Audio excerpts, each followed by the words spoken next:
प्राचीन काल में कई ऐसी अद्भुत इमारतें और ढांचों का निर्माण किया गया था जो अपनी खूबसूरती से हर किसी का मन मोह लेते थे।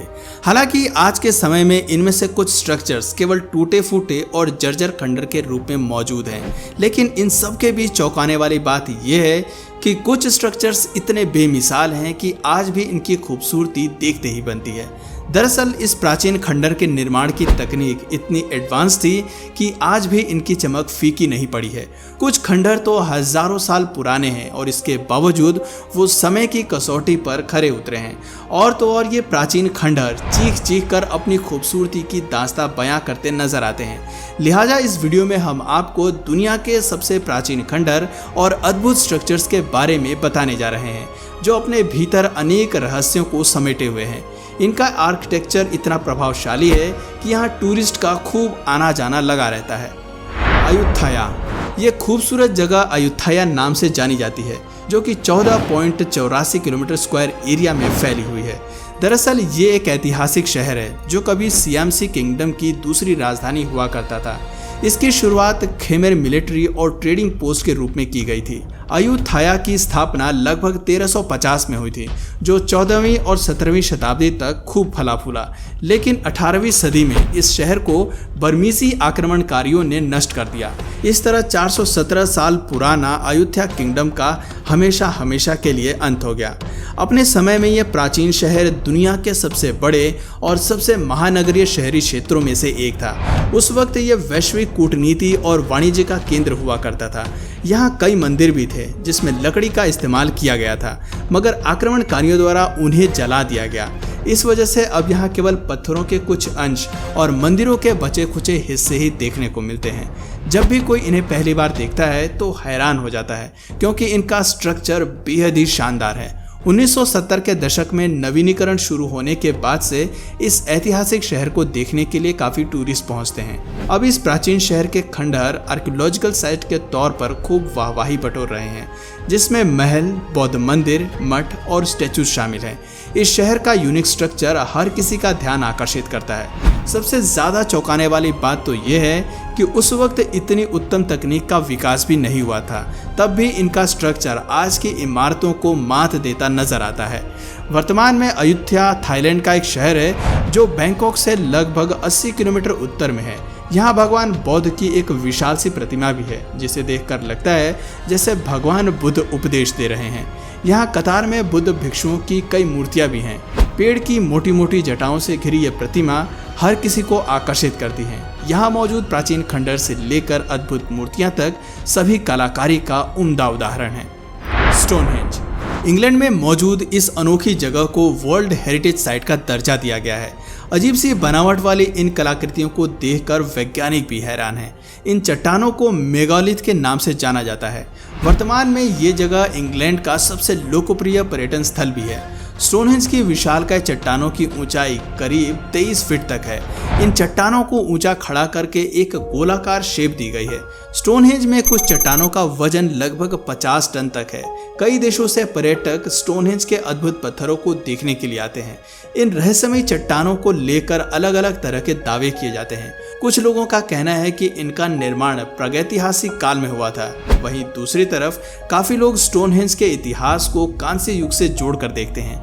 वैज्ञानिकों के मुताबिक स्टोनहेंज का निर्माण करीब 3000 से 2000 ईसा पूर्व के बीच किया गया होगा। ऐसे में सवाल उठता है कि जब उस वक्त किसी प्रकार की वैज्ञानिक उन्नति नहीं हुई थी, तो इन विशालकाय चट्टानों को एक जगह से दूसरी जगह ले जाकर इन्हें कैसे बनाया गया होगा। कुछ विशेषज्ञों का कहना है कि इन्हें इंसानों ने नहीं बल्कि एलियंस ने बनाया था। जिस तरह से पत्थरों को एक संयोजित ढंग से सेट किया गया है, जरूर इसके पीछे कोई अहम राज छिपा है।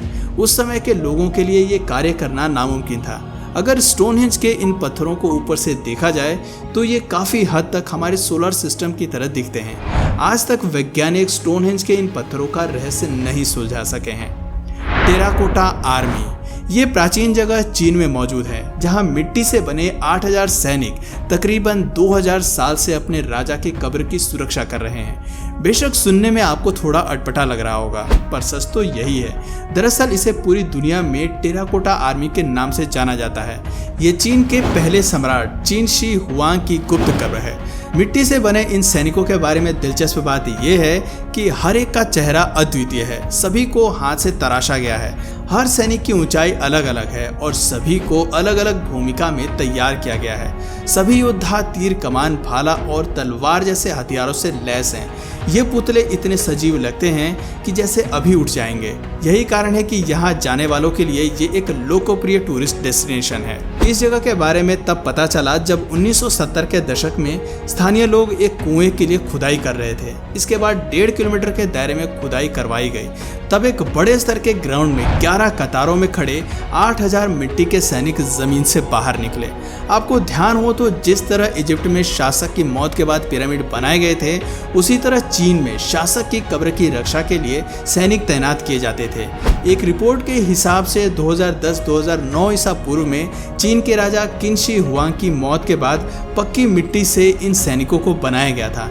इनका उद्देश्य था कि मौत के बाद भी राजा की सुरक्षा करेंगे। 1987 में टेराकोटा आर्मी को विश्व धरोहर सूची में शामिल किया गया था। हम्पी बीजिंग के बाद दूसरा सबसे बड़ा मध्य युगीन शहर हम्पी भारत के सबसे धनी शहरों में से एक था।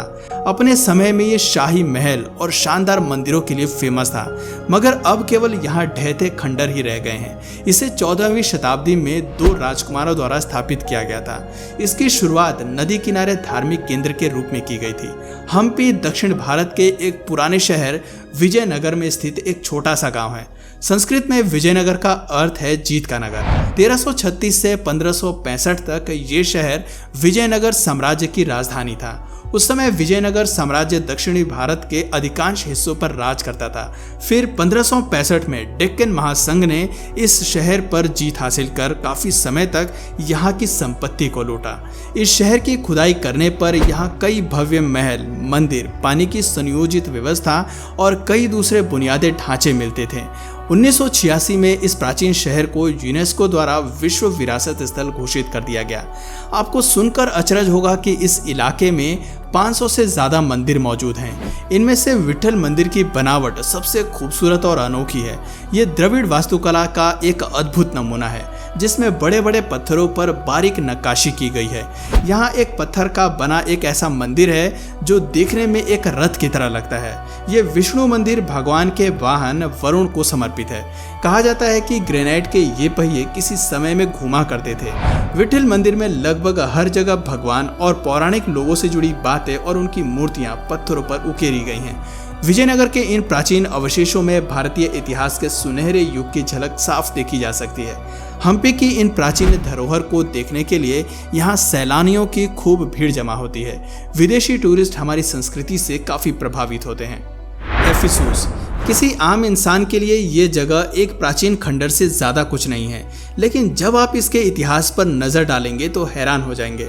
एफिसुस कभी एक प्राचीन बंदरगाह शहर था, जिसका अच्छी तरह से संरक्षित खंडर आधुनिक तुर्की में मौजूद है।